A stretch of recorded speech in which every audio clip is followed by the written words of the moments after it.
by our father of Constitution, Dr. B.R. Ambedkar. And to give him a tribute, students of class 9th and 11 would like to perform a skit based on fundamental rights.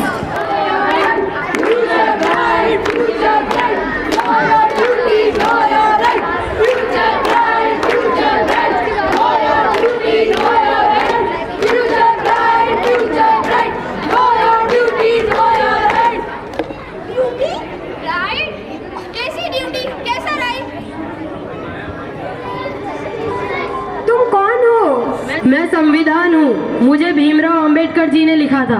क्या आप सब मुझे जानते हैं? नहीं जानते, नहीं जानते। तो आइए अब हम जानते हैं हमारे भारतीय संविधान के कुछ मौलिक अधिकार। जानते हैं हमारा पहला अधिकार स्वतंत्रता का अधिकार।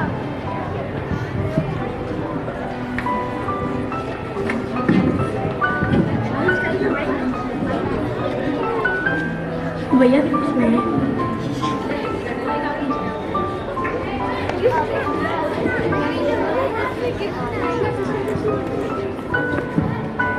पापा मैं क्लास में फर्स्ट टाइम मेरे 98% बने। ठीक है मेरा लाडला बेटा कहाँ है? पापा मैं पास हो गया। शाबाश बेटा। अब तू बड़ा होकर क्या करना है? क्या कर सकता है? पापा मुझे बड़े होकर IPS बनना है। तू IPS बनकर क्या करेगी? तुझे तो शादी करके दूसरे घर जाना है। ये मेरे भविष्य और ये मेरे बुढ़ापे का सहारा है। पापा मैं भी तो आपकी बेटी, मुझे भी अपनी बात रखने का अधिकार है।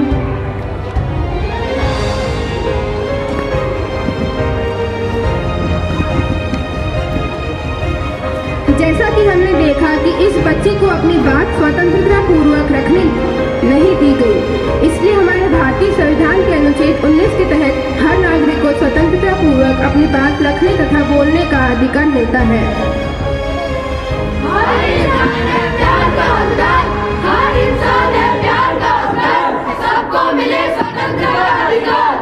स्वतंत्रता के अधिकार के बाद अब हम जानेंगे हमारा दूसरा अधिकार समानता का अधिकार।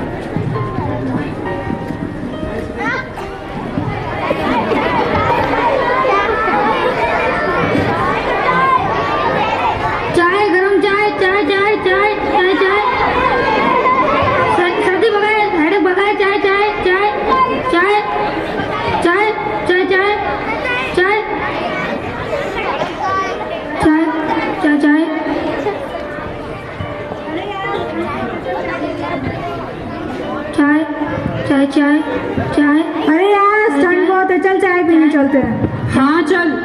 चाय 2 कप चाय। ये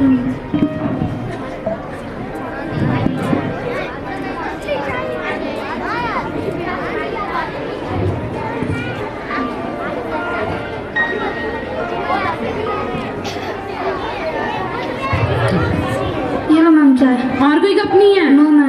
मैं इससे नहीं पीऊंगी, तो इससे पिएगी। इसकी शक्ल देख और इसके कपड़े देख, इसकी जाति क्या है हमें तो वो भी नहीं पता। मैम पी के तो देखो बहुत अच्छी है। नहीं चलो हम रेस्टोरेंट चलते हैं।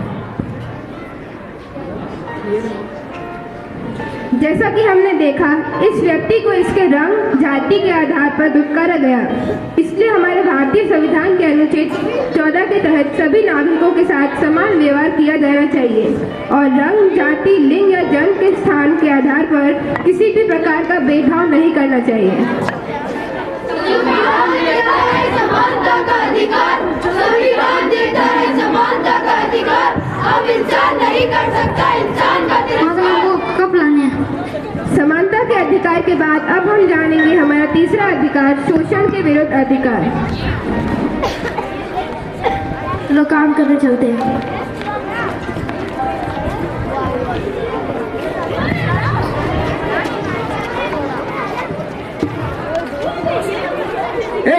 काम कर, सही से काम कर।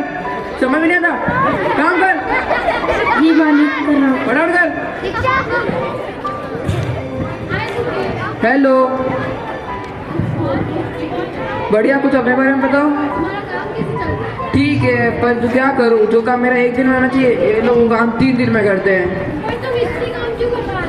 क्या करूं, इनके घर वालों ने मेरे से पैसे लिए हुए थे, वही पैसे पूरे कर्जा का पूरे पैसे लेने के लिए इनसे काम करा रहा हूँ। अभी बहुत छोटा है, उसकी पढ़ने रखने की उम्र है। मैं नहीं जानता, जब तक मेरे पूरे पैसे नहीं होंगे तब तक ये लोग यहीं पे काम करेंगे। क्या तुम जानते नहीं कि बाल मजदूरी कानूनन अपराध है, उसके लिए तुम्हें सजा भी हो सकती है।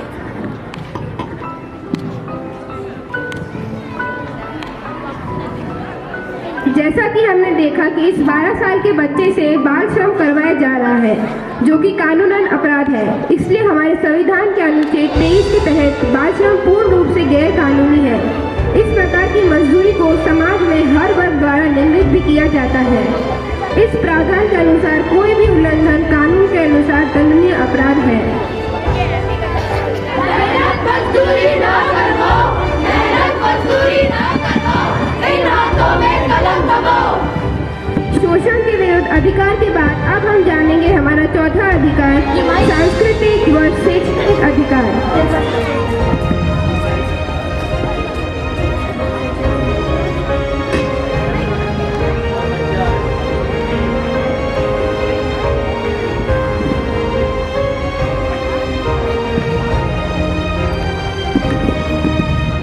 भाई और क्या हाल है? बाकी सब बढ़िया? चलो ठीक है। अरे वो देख, नेपाली आ रही है, नेपाली। ऐसे क्यों बोल रहे हो तुम लोग? नहीं नहीं, ये तो चाइनीज लग रहे हैं। तुम यहाँ क्या करने आई हो? हम यहाँ पढ़ने के लिए आए हैं। तुमको यहाँ पर एडमिशन कैसे मिला? स्कॉलरशिप से आए। हाँ, वो तो लग रहा है कि तुम स्कॉलरशिप के बलबूते पे ही आ सकती हो, ऐसे तो आना नामुमकिन है। तुम कौन हो जो हमें बोलने वाले? हमें भी यहाँ पढ़ने का अधिकार है।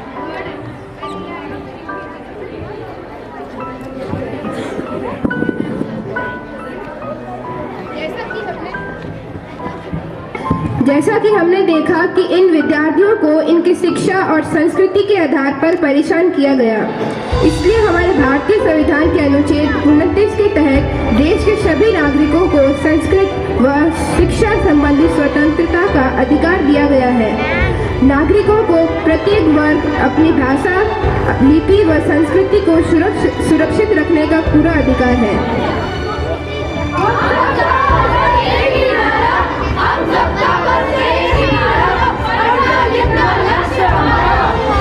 सांस्कृतिक व शैक्षणिक अधिकार के बाद अब हम जानेंगे हमारा पांचवा अधिकार, धार्मिक स्वतंत्रता का अधिकार।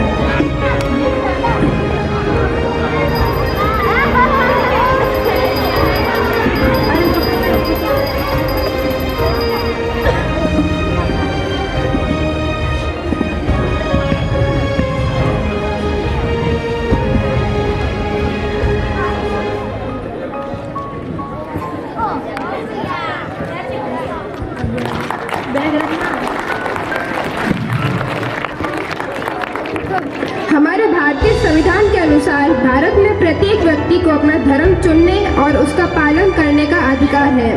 धार्मिक स्वतंत्रता में अंतःकरण की स्वतंत्रता भी सम्मिलित है। इसका अर्थ है कि कोई भी व्यक्ति किसी भी धर्म को चुन सकता है या यह भी निर्णय ले सकता है कि वह किस धर्म का पालन नहीं करेगा। धार्मिक स्वतंत्रता का यह भी अर्थ है कि सभी व्यक्तियों को अपने धर्म का अबाध रूप से मानने, उसके अनुसार आचरण करने और प्रचार करने का समान हक होगा।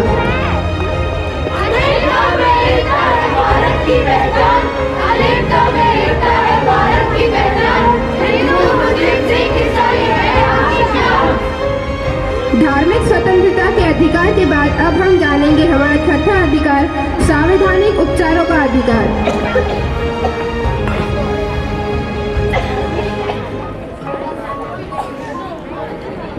वोट दो भाई, वोट दो। हल्दीराम को वोट दो। वोट दो भाई, वोट दो। हल्दीराम को वोट दो। वोट दो भाई, वोट दो। हल्दीराम को वोट दो। वोट दो भाई, वोट दो। हल्दीराम को वोट दो। वोट दो, वोट दो।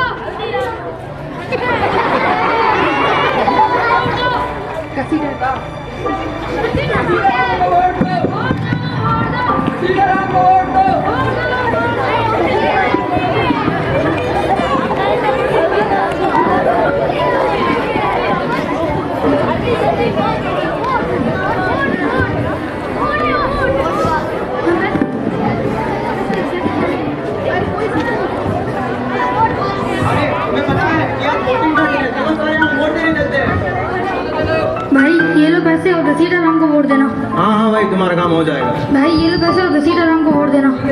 भाई ये लो पैसे घसीटाराम को वोट। हाँ ठीक है। बहन ये लो पैसे घसीटाराम। बहन ये लो पैसे घसीटाराम को वोट देना। मैं नहीं दूंगी। तुम जरूरत नहीं है तेरी, निकल यहाँ से। बहन ये लो पैसे घसीटाराम को वोट देना। नहीं, मैं रिश्वत नहीं लेती। बहन ज्यादा ले लो पर वोट घसीटाराम को देना। नहीं, तुम मेरा वोट पैसों से नहीं खरीद सकते और वोट देना मेरा अधिकार है। अगर तुम ऐसा करोगे तो मैं तुम्हारे खिलाफ केस फाइल कर सकती हूँ।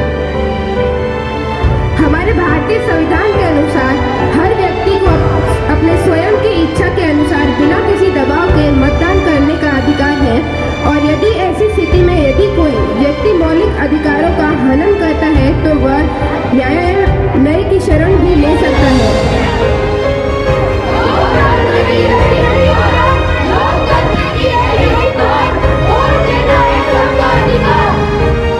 तो ये थे हमारे कुछ मौलिक अधिकार जो नागरिकों के जीवन में महत्वपूर्ण भूमिका निभाते हैं। भारतीय नागरिकों को इन मौलिक अधिकारों के माध्यम से आश्वासन दिया जा रहा है कि वे जब तक भारतीय लोकतंत्र में रहेंगे तब तक वे अपने जीवन को स्वतंत्रता पूर्वक जी सकते हैं। आओ अब हम सब मिलकर प्रतिज्ञा करते हैं।